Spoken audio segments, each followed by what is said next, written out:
This is the interview you texted me about, was Angel Reese. Angel is so together and strong, and she's always just like, the Barbie, I've got this. Like she seems indestructible in some ways. And when she came up to me right after she got drafted, she's emotional and she's shaking. During the middle of the interview, she has this huge tear roll down her cheek, and I got emotional. I had to cut the interview short because I thought I was going to start crying too. To see this young woman who's always so strong and so composed, to see her just really overwhelmed and grateful and sweet. And she said something like, I'm just a kid from Baltimore. I'm not supposed to be here. And I literally I'm going to get choked up talking about it right now. Yeah.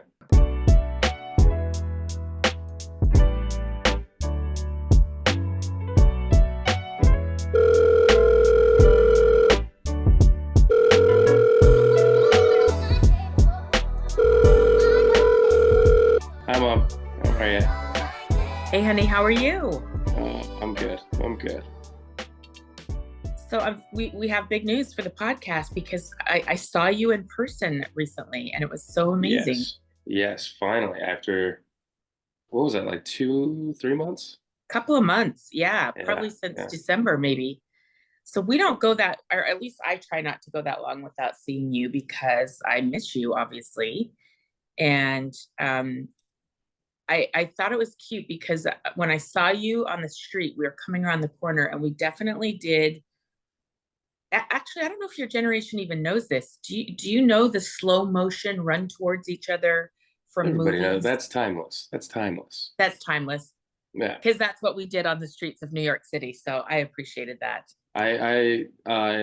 Shout out to Carl Weathers. I equate it to the Rocky 3, the end of that montage when they're running they're not running to each other in that one, but when they're dancing in the ocean and then they grab each other, like, oh, it was like that.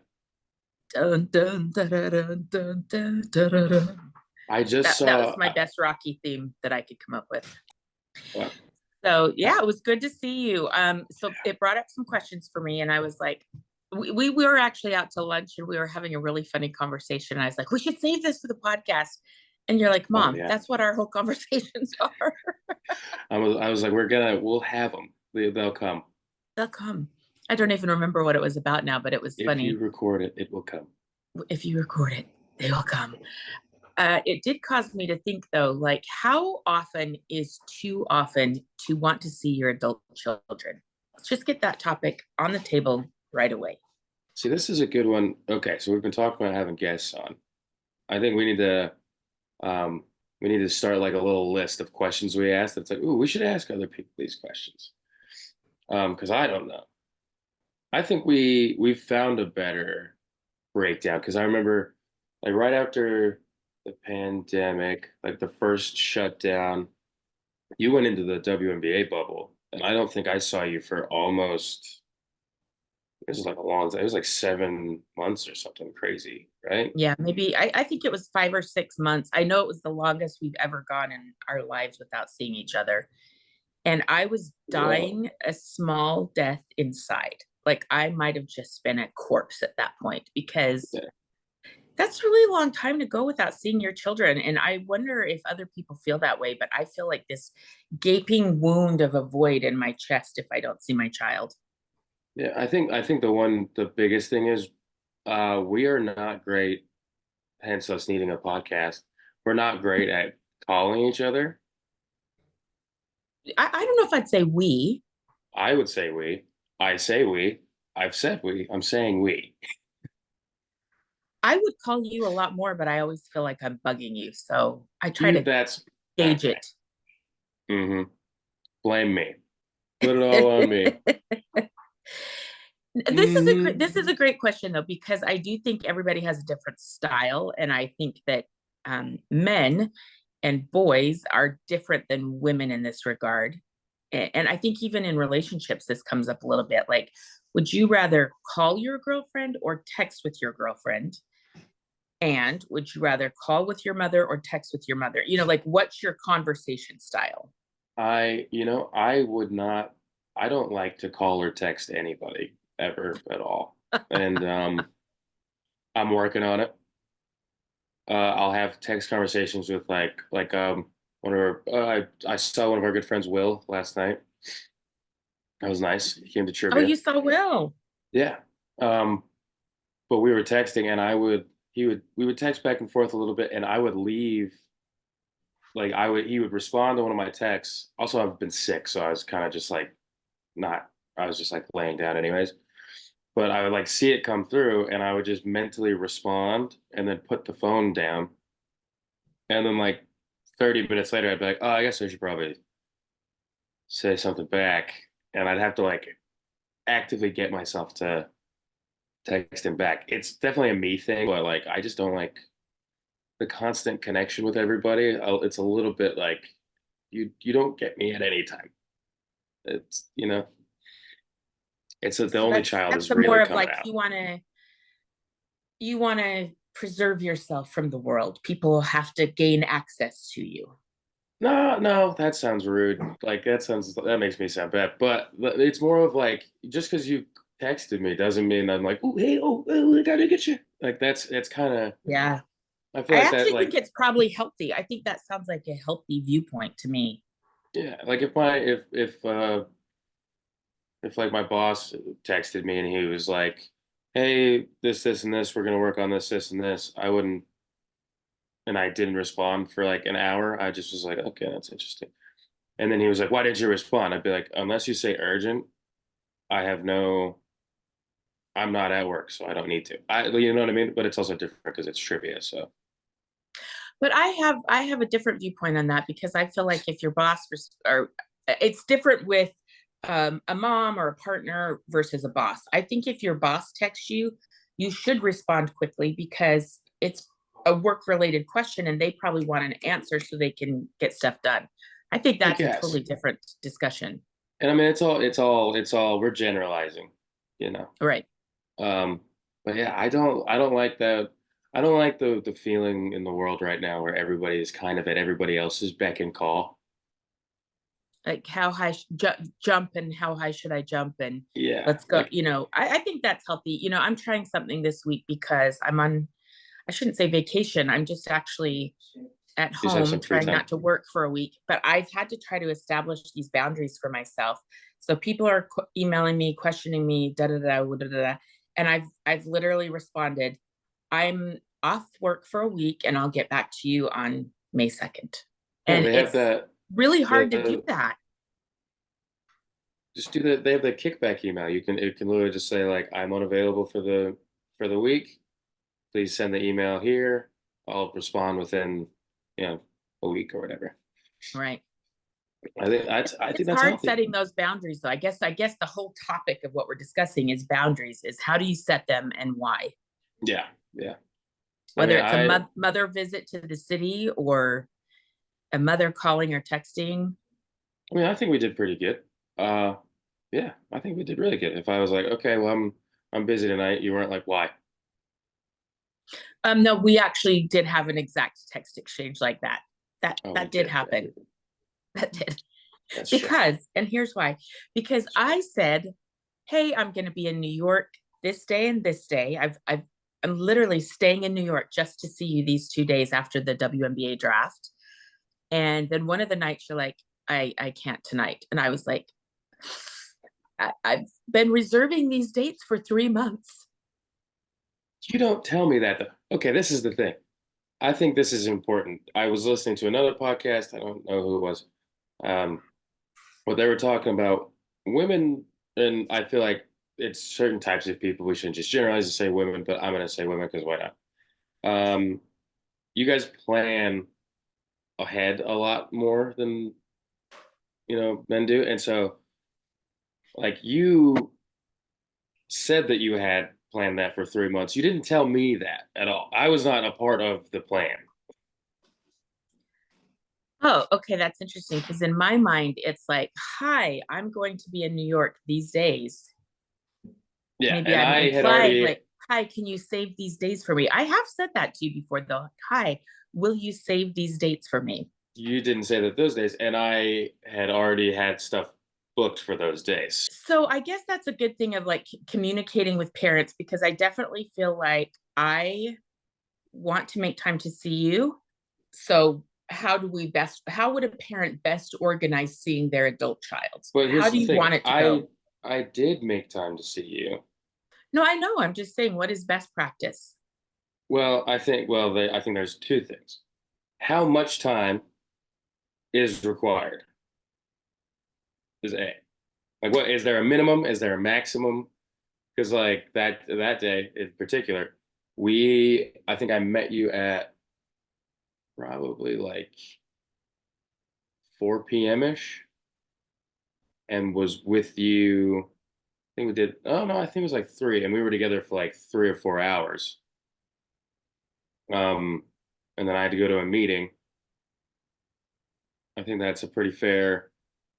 That's pretty fair. Like Yeah, I think maybe mothers in general, I would take every second of all day, every day. Like I don't know. We just love our children, honey. So to I you, mean, I three or love you four too. hours is great. To me, 3 or 4 years is great. Oh, God, dramatic. Ooh, three or No, four years. we just miss our children. I think a lot of parents just want to see you as much as possible. Yeah, yeah, that's fair. Okay. That's Okay. okay. I'll give you that one. But I do think, and I don't want to generalize, but also it's not like we're on trial. Like, who cares? We're talking. I feel like girls will make you guys make plans in your head, and then it's kind of like they're responding to a text where it's like, I responded in here. Why didn't you? I didn't text you back. It's kind of that same energy where it's like, I have this idea of how it's gonna go, and then Mm. and then there's a disappointment, or then of the person on the other side, and this happens with everybody. That's fair, but like the disappointment on the I other do end. think women are worse at that. I really do, I do because too. I, in my mind, do have a plan. Yeah. And then if not that it has to go exactly right, because I don't think I'm an exact planner, but oh, I'm going to be in New York 2 days. I just want to be with him all day, every day of those 2 days. But in your mind, it's like, a few hours here and there. It's not like a few hours here and there. It's like the level of like I want to be with him the entire time is not. I didn't get that. I was just like, oh yeah, and also we had spent the whole week. I was with you every day that weekend. The whole draft weekend, I was with you every day. So, you Yeah. know, You were a wonderful son. You were a wonderful son. What did you think of the WNBA draft? it I was know great. you watched I'm because you wearing the sent me a hat. few cute texts. Yeah, it was cool. Oh, you are wearing your WNBA hat. I Oh love yeah, it. also because just So one sick of hair. the true things I'm very proud of as a parent is it fair to say, like, you're not that into sports? For a mother who is sports obsessed, how would you rate Yeah, your interest level in that's sports? it's completely fair. There's a huge Knicks win on a day recently. I think it was Tuesday, and I didn't really care, but it is cool. I love sport. I love sports, and I like going to games and stuff. But like, it's very fleeting for me. But the thing I'm the most proud of is I do believe in your heart you are a true WNBA fan. Is that a fair statement? Oh, 100%. It's also, I think, maybe I'm like a selfish person, but like because if I don't know anybody playing, like it's more just like I don't have any kind of emotional connection to like any big football teams or really any basketball teams. I guess the Jazz, but so it's like with WNBA, I know everybody. Like I've known these girls for so long. Some more than obviously none of this new class because they're all like crazy famous, but like a lot of the girls in the WNBA I've spent a lot of time with, and I know them personally. Like You super kind of like grown up with them, right? yeah, I've grown up around that. Like a lot of them, they felt like a sibling. Like some of them felt like siblings, and like I when I see like Sue Bird, she like we recognize each other, and she's like, oh my god, she comes and gives me a hug. So like those kind of relationships, and like Candace Parker and Brianna Stewart, Deanna Taurasi, like we all know each other and they've kind of seen me grow up, and I've kind of grown up with them. So that makes it a little easier to get so invested in the sport because it's like my friends are out there playing, which is probably selfish and might sound like a little braggy, but like that just makes it more interesting for me. No, I think there's something. So in sports, we talk about at ESPN, we talk about this a lot. Is what is your rooting interest? Hmm. And so we are always trying to increase what they call time spent viewing. Mm. So how are we getting you to spend more time watching ESPN? Right, that's the goal. Well, what that is to create a rooting interest in the game or the team or the storyline. And so I feel like in my career, what I feel like I have done, and I think I am good at this, is what is a storyline of this game that's going to bring you in and interest you right off the bat to give you something to watch for? So what's the Yeah. rooting interest in that game? So like, to use the Knicks, for example, Jalen Brunson is the star of that team right now. And I Hmm. covered his games in college at Villanova. And I just think he's one of the toughest, most incredible. He's, a little undersized, but he is so tough and he's a winner. And I'm literally obsessed with his mindset and how he goes about playing and winning and competing. I'm obsessed with that Knicks team because of him. And they have like three other guys, or maybe even four other guys on that team who all played at Villanova. And so there's this kind of storyline of this Villanova group that have won national championships together. They're now driving winning for the Knicks. That's a really Cool. cool storyline. So maybe if I tell you that, then you have more of a rooting interest in the Knicks game. Immediately more interested. Yeah. Especially because I live in New York and I live right by Madison Square Garden. So like that does immediately, that is funny. That is kind of, I was thinking about, as you're saying that, your job is basically to not make, but like invite people to care about all of these players. Because, there's like the play by play, there's the color commentary. So you kind of understand why things are happening. And then you're there to like, basically like the man on the ground, like see who everybody is and make sure everybody is kind of represented and fill in all that extra like personal color. Yeah. And Which I that mean it that's the really is funniest, I like guess. a way to get people interested in the game. But to me, I think the storytelling of like the whys of things and the background and history, that's what drives me in sports. I think Yeah. you might watch a game and not care about the people, but if you know their background or their personal story or why this is so important, I'll give you another example. So I'm kind of also obsessed with this OKC team right now, like the Oklahoma City Mm. Thunder, because they were really bad for a long time. After Kevin Durant left, Russell Westbrook, they kind of blow up the team. They get Hmm. Chris Paul for one little run. That doesn't really necessarily work. And they end up kind of bottoming out for a few years and getting some good draft picks. So now they've got Shai Gilgeous-Alexander, who I think is a definite MVP candidate. And then Chet Holmgren, the number 2 pick in the NBA draft 2 years ago. And they've got this young nucleus of players, and they finished number 1 in the West. They went from the worst team in the West to number 1 team in the West in 3 years. It's just one of the greatest storylines ever. And just the way this team is connected and they love each other. And like after every game, they won't do an interview with just one guy. 5 guys are in the interview because they all want to be together. And so like that's a rooting interest in the NBA playoffs that I'm really into, because I love that little team and how they've grown together. So that's something I would want to share with viewers, if I'm doing that game, like the whys of how that group Yeah. has got so close. No, I'm much more interested in I'm like, oh, I want to see a couple of these games, see what's going on, see what you're talking about. But here, here's a big thing. That I think the NBA, now I'm jumping off on a random tangent real quick. I've never really I don't like basketball. That's a blanket statement. You know that. I'm not a big fan of basketball. I had a bad history with basketball. I was forced to watch a lot of games, separate of just also having to go to a lot of games with you. Um, so I'm not a huge basketball person. What was my point here? I lost it. Shit. I had to navigate some thoughts there, and then I had a point. Well, there we go. Every fan attaches somewhat differently, but you sent me a cute text during the WNBA draft, which I appreciated, because those interviews are really sweet and personal. And every person that comes to you, you might have a list of questions already set in your mind that you're going to kind of ask them, because I do try to go to each draftee and say, what topics do you want to bring up in this interview? Like, this is your time to thank people or share or shine or whatever. And what do you want to talk about? But then sometimes when they come to you, they're emotional. So I'll give you an example. This is the interview you texted me about, was Angel Reese. Angel is so together and strong, and she's always just like, the Barbie, I've got this. Like, she seems indestructible in some ways. And when she came up to me right after she got drafted, she's emotional and she's shaking and she's teary. And you're like, oh, this is maybe going to be a little bit different type of interview than we had thought, because she's in a different space.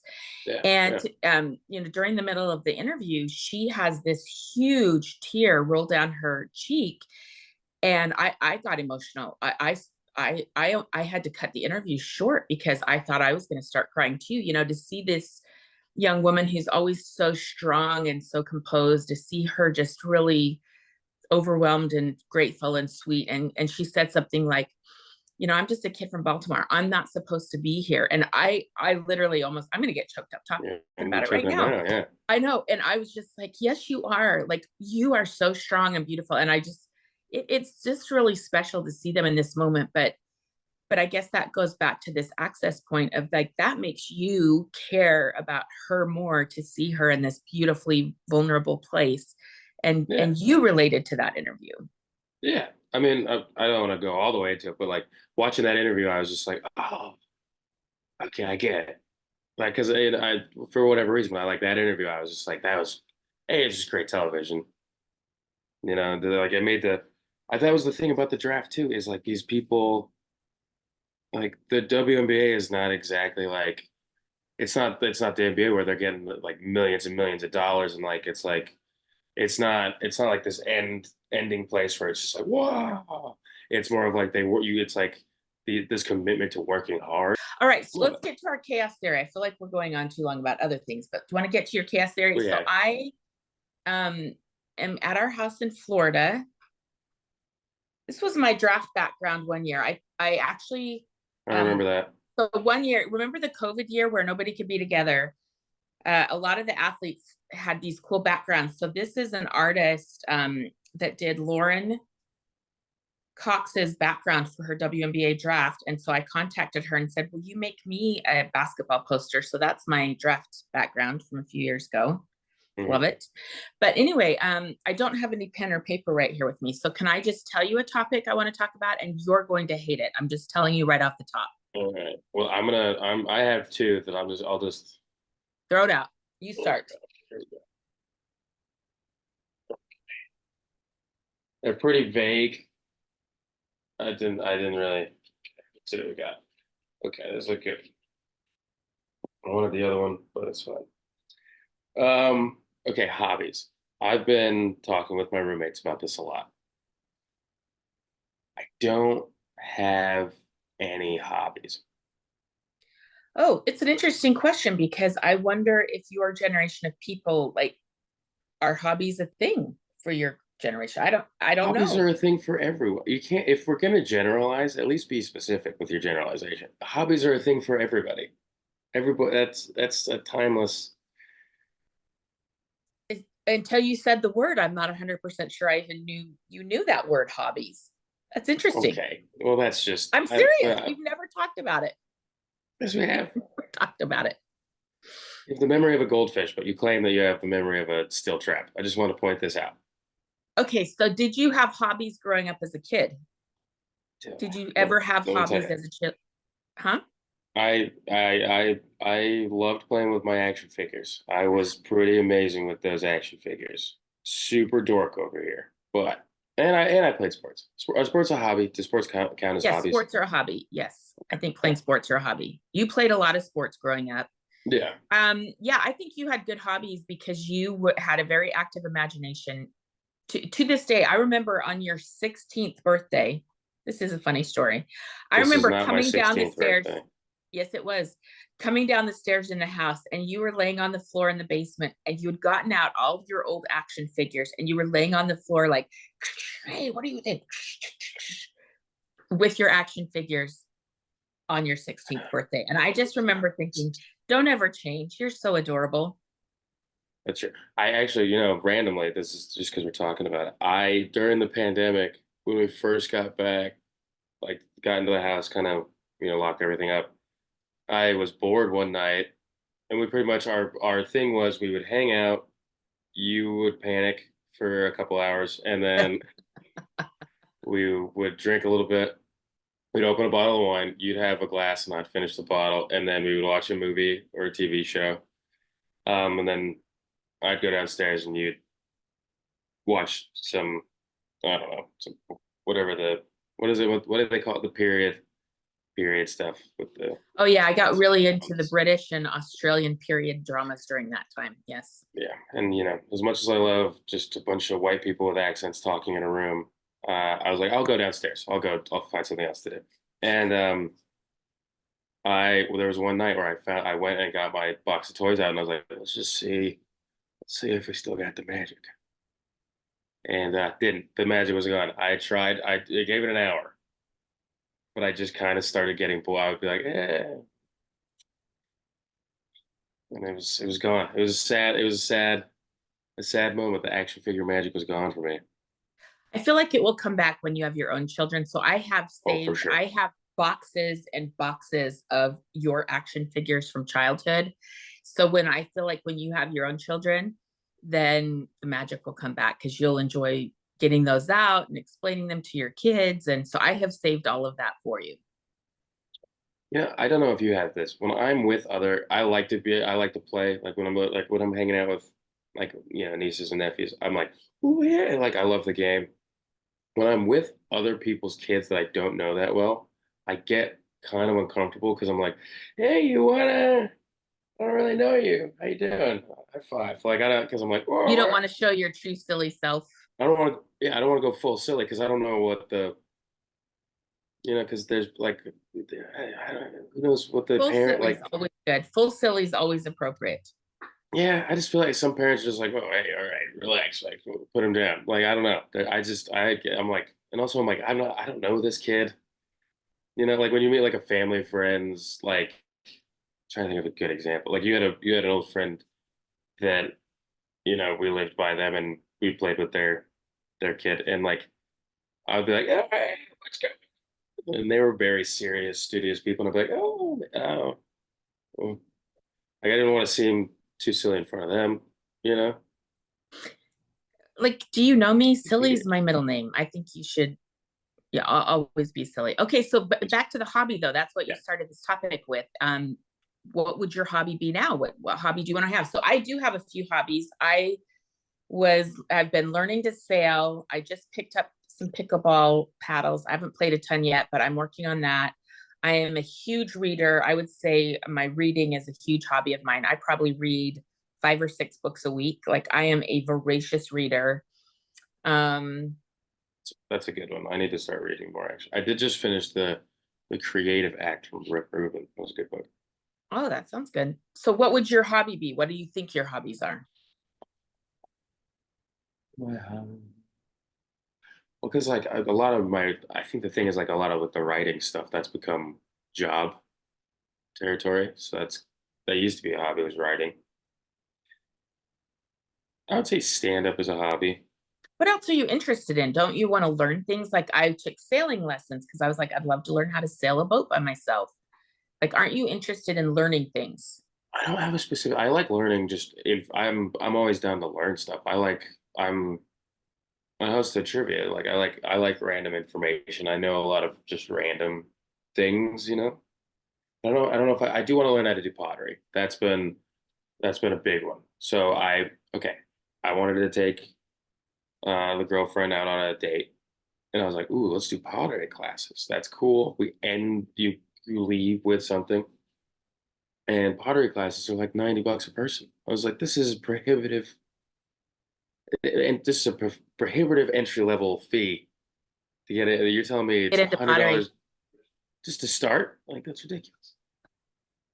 You know, when you were a kid, I don't know if you remember this, but when you were a kid, I got a beginner's pottery set at Barnes and Noble. I remember And we this. would do pottery at our house. Maybe that's where you got that interest from. We tried to do it once, and then it solidified and became a hard rock that we wrote our names in, and then sat in the garage for about 10 years. But yes, I remember this.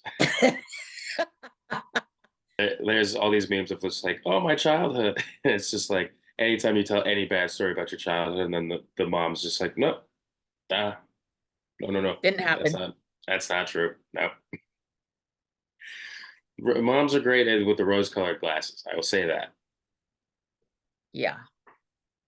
Well, because I think we are also protective of like it is hard raising children, and sometimes things go well and sometimes they don't. And I think you definitely are like trying to get through it. And so maybe you don't want to remember the bad parts. Yeah, There were definitely bad parts of your childhood. I definitely left you alone sometimes in different situations that I shouldn't have.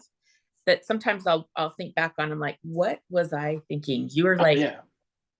I 7 years old or 10 years old getting yourself to school in the morning sometimes. Like well, you had that's a normal. nanny at the house, but she was downstairs. And so you're kind of on your own getting yourself to school. And I'm like, I had complete trust in him that he'd get himself to school. What was I thinking?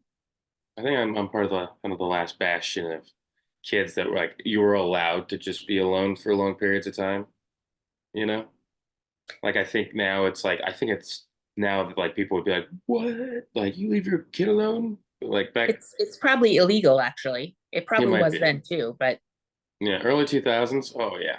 The amount of time I spent just making chicken noodle soup, watching TV, playing with my action figures. Ah, great times. Those are good memories. That's a good memory. And here you're coming home, I'd be like, shit, I'm supposed to be in bed. God. yeah. Yeah. Our But parents left us alone a lot when we were kids too. Like I remember my parents going on vacation and leaving us home alone, and maybe we were like 12 and 14 or like pretty young. I think that's an acceptable age. Like in my head, yeah, that's no, I guess it's bad. Yeah, I think it's bad. I think looking back now, we were left alone inappropriately as well. So maybe that's where I get it from. I think it's good. The only downside I really, other than this, the few times where my life was threatened by my own mistakes, I was, which happened. What are you gonna do? Set myself on fire once, poured a bunch of hot soup on my hands, got burned. It happens. You did not set yourself on fire. What are you I even did. talking about? Oh, I split my knee open. I still have that scar. I was sledding in the front yard and I split my knee open. Almost like probably needed stitches. Bled through my pants and my snow pants and the shorts I had underneath. But yeah. Other than that, though, I think it developed you have to develop your personality when Right. you're left to your own devices. All right. So back to the hobbies. Well, the You're going to hobbies are try a dead end pottery. for me. I don't have any hobbies. So let work on it. Find something you're interested in. You know what I do? I have the thing that I do every year is I make a list of 50 things to do this year. And I've been doing this since I was in high school.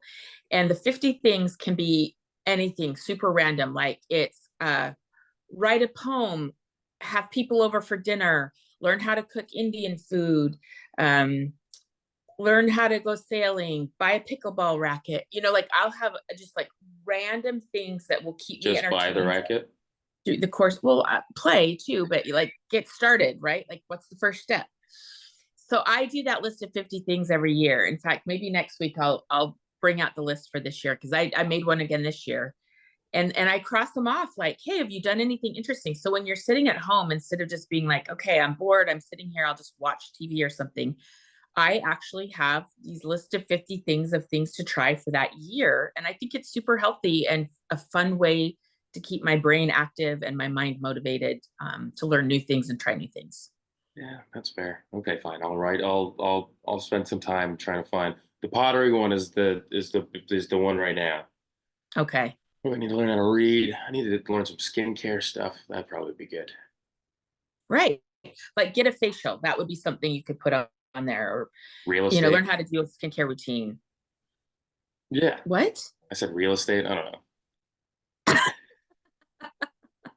I'm pitching ideas. Okay. So my topic for today, because this has been driving me crazy.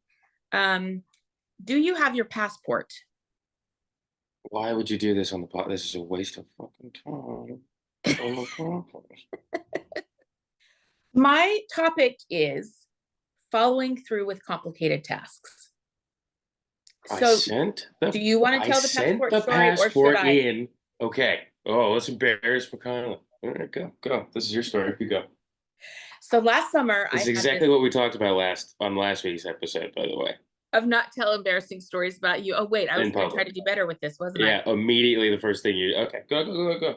Tell your story. Have fun. So I planned this huge trip to France. It was a pretty clear out that I gave you, just barely. And you're still going right back into Oh, the I'm story. still going. So should I That's not fine. tell the story? Well, I'm telling the story. Tell the story. Because I need to understand why it's so hard for children of your age group to follow through with tasks. You I think randomly every parent in sprung America this listening trip to on this- me. Okay, just tell the I know story. every parent in America is thinking this right now. Why won't my children follow through with tasks? This is another one of those examples of you had a plan. On May 9th, you told me to get my passport for June 9th. 1 month. I could probably pull up text messages to refute these dates. But anyway, the long story short is I had a trip planned for our birthday. Our birthdays are a week apart. You So thought of this trip. I was not a part of this planning whatsoever. Okay, tell it. I'm sorry. This is bad podcasting. You tell it, whatever. I think you probably have a point there. Is I planned this big elaborate trip. You know, we're going to go to in Europe. Your head without talking to anybody. We're going to have these great times in Europe together. I have had a bucket list to stay in this one particular hotel in the south of France. And so I finally earned enough money that I was going to take you to this gorgeous property called the Golden Goat, the Chef d'Or in Aix, France, outside of Monaco and Nice. You know, so I make this whole trip. I'm so excited. And someone is unable to get a passport in time. And so that was last year, May 9th. And it's April something. Do you have your passport? In the ensuing year. I sent it in. I sent the check. I've done everything I'm supposed to do. So I don't know what you want me to get in touch with. You want me to get in touch with the government? Let me call Biden. Let me get Joey on the phone. I do want you to get in touch with the government and you were hanging out with Kamala. Why didn't you ask her? You got Kamala's number. Get her involved. I did get to go to an event recently with Kamala and the vice president, and it was at her home, and it was incredible. But in the 2 minutes I got to talk with her in the meet and greet, I talked about Don Staley in South Carolina and not your passport. So, but back to the topic. So you couldn't even get the challenge? Back to the challenge. I sent the passport into the people. I've done all I can do. I did my part. I did what I was supposed to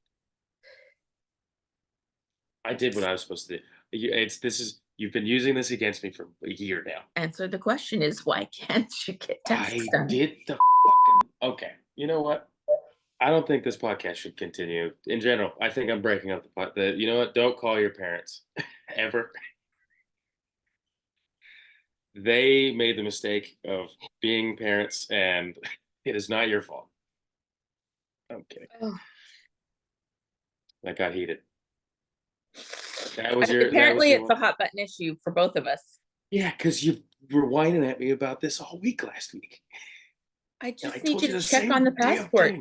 I checked on it. They have it. They sent me back my passport. I've done all the things. Government, reach out. They sent you back your old passport without the new passport? Yeah. I filled out all the paperwork. I got the picture taken. I did the whole shebang. I think it was like $300. I sent them $300 on a check. I have a number somewhere. I can probably find it. It's in my files on my phone. Actually, I can probably find that if I look. But okay, I did everything. But instead of you just decided to bug me up every single night. Every time we went to dinner and every time we were hanging out all last week. I just find it fascinating that a passport can't get renewed in over a year. That's all I'm saying. I just find it fascinating how you just can't stop bringing it up. I do think adulting is hard. You see all these jokes on the internet about adulting and how hard adulting is. Like, half of adulting is filling out forms and getting stuff done, like trying to get your driver's license renewed, trying to get your passport renewed. Like it's hard. Yeah, sorry. The passport thing really just derailed Set you the off. I derailed the can tell. whole it derailed the whole thing. I do want us to have good takeaways from each podcast of like what parents listening or what families Good listening can takeaway take is away. last week we said not to tell embarrassing stories. And this week, immediately.